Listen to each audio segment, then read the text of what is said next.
করলে গুলি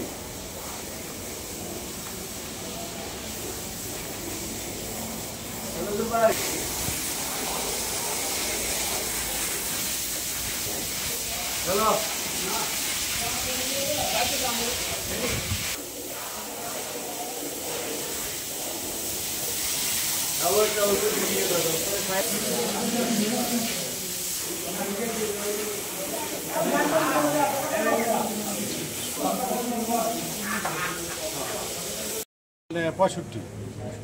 আচ্ছা, আপনি এই মানে গরুগুলো কি একটু মানে গত আড়াই যে খালি জায়গার মধ্যে খোলামেলা ছেড়ে দিছি, রোদ বৃষ্টি কুয়ার সাথে তারা ওপেন ছিল, তারা আমাদের দেশের আবহাওয়ার সাথে অ্যাডজাস্ট হয়ে গেছে।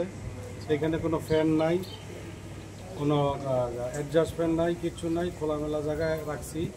গরুর সবগুলো ইনশাল্লাহ দেখেন সুস্থ আছে এবং গরুকে খাওয়ানো হয়েছে সাইলেজ। আমার 400 বিঘার মতো ভুট্টা চাষ করি, ওর যে উৎপাদনটা হয় ওই সাইলেজ খাওয়াই 12 মাসেই। তাদের শরীরে কোনো চর্বি নেই এবং কিছু দানাদার খাবার দিচ্ছে। আচ্ছা, এখানে মানে আপনার মানে আপনার দেখেন গরুর আপাতত কি আছে, অস্ট্রেলিয়ান হলস্টিন আছে, ফিজিয়ান, তারপরে গির আছে, ক্রস আছে, বিভিন্ন জাতের আছে। এবং 500 কেজি থেকে ধরে 900 কেজি পর্যন্ত, 950 কেজি পর্যন্ত আমার কাছে গরু আছে। 500 থেকে না?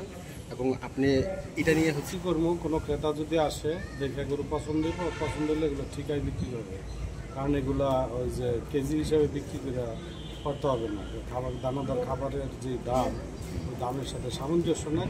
বর্তমানে যে মাংসের প্রাইস আছে বাজারে, তার থেকে অল্প একটু বেশি করবো, তবে আহামরি কিছু না, ধরুন 15% to 20%।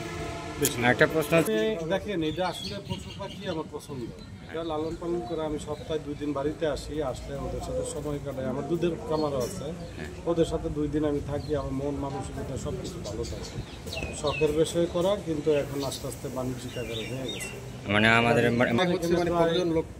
আমার সব সাইলেজ দুধের প্রজেক্ট এটা মিলে প্রায় 50-60 জন লোক আমার জমিতে এবং সব কিছু মিলে আছে।